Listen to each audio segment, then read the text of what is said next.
ABN Marathi news मध्ये आपल्या सर्वांचं स्वागत आहे। ताज्या बातम्यांसाठी एबीएन मराठी न्यूजला सबस्क्राइब। सोलापुरामध्ये प्रधानमंत्री आवास योजनेअंतर्गत उभारलेल्या 1348 सदनिकाचे 17 ऑगस्ट रोजी मुख्यमंत्री श्री देवेंद्र फडणवीस यांच्या हस्ते वितरण होणार। प्रधानमंत्री आवास योजना शहरी अंतर्गत आर्थिकदृष्ट्या दुर्बल घटकातील असंघटित क्षेत्रातील कामगारांसाठी सोलापूर जिल्ह्यातील दहिटणे आणि शेळगी येथे उभारण्यात येत असलेल्या गृह प्रकल्पाच्या पहिल्या टप्प्यातील एकूण 1348 लाभार्थ्यांना सदनिकाचे वितरण राज्याचे मुख्यमंत्री श्री देवेंद्र फडणवीस यांच्या हस्ते रविवार 17 ऑगस्ट रोजी सकाळी 11 वाजता उत्तर सोलापूरमधील राष्ट्रतेज अटल गृह प्रकल्प गट क्रमांक 92/2 दहिटणे येथे आयोजित करण्यात आला आहे।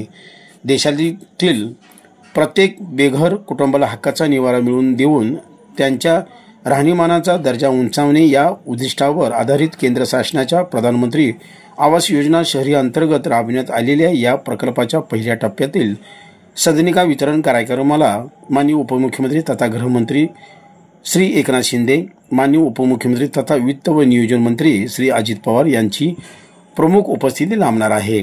तसेच माननीय ग्रामविकास व पंचायत राज मंत्री तथा सोलापूर जिल्ह्याचे पालकमंत्री श्री जयकुमार गोरे, गृहनिर्माण राज्यमंत्री डॉक्टर पंकज भोयर, पुणे मंडळाचे सभापती श्री शिवाजीराव आढळराव पाटील तसेच इतर मान्यवर उपस्थित राहणार आहेत। मुख्यमंत्री आदरणीय देवेंद्रजी फडणवीस साहेब सोलापूरमध्ये पंतप्रधान आवास योजनामधून ज्या 1300 घरकुल निर्माण झालेले आहेत त्यांचं हस्तांतर करण्यासाठी 1300 घर पंतप्रधान आवास योजनामधून होत असताना आदरणीय फडणवीस साहेबांचं फार मोठं सिंहाचा वाटा या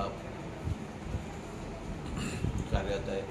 कारण त्यांनी स्वतःहून सांगितलं होते की या सोलापूर शहरातल्या ज्यांना जे घरापासून वंचित आहेत असं गोरगरिबांना आपण एखादं घरकुल योजना पंतप्रधान आवास योजनामधून घरकुल योजना तयार करावं आणि ते लोकांना मिळवून द्यावं। आणि त्या अंतर्गत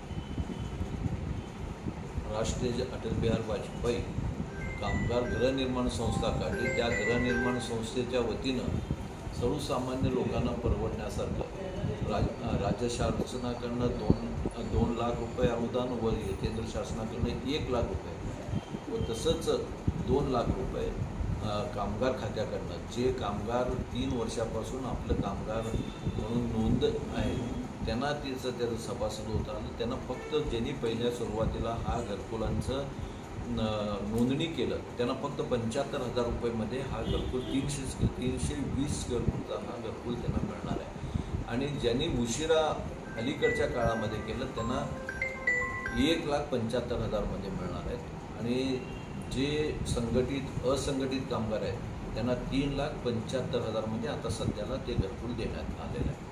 आणि हा एक चांगला प्रपोजल आहे। ज्या एक ती वास्तू बघितलं असताना सोलापूर शहराच्या लगतच आहे आणि तिथपर्यंत रस्ते चांगले रस्ते आहेत आणि ह्या घरकुल योजनाला पूर्णपणे माड्याच्या अंतर्गत त्यांच्या देखरेखीखाली ही पूर्णपणे हे घरकुल तयार झालेलं आहे।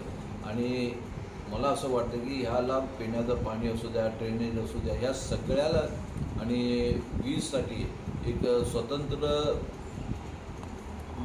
तिथं नियोजन करण्यात आलेलं आहे। आणि ह्या सगळ्याला निधी मात्र आपले आदरणीय फडणवीस साहेबांनी ह्याला दिलेला आहे।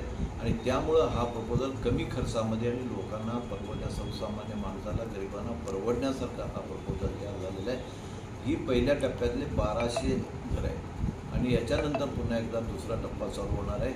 आणि मला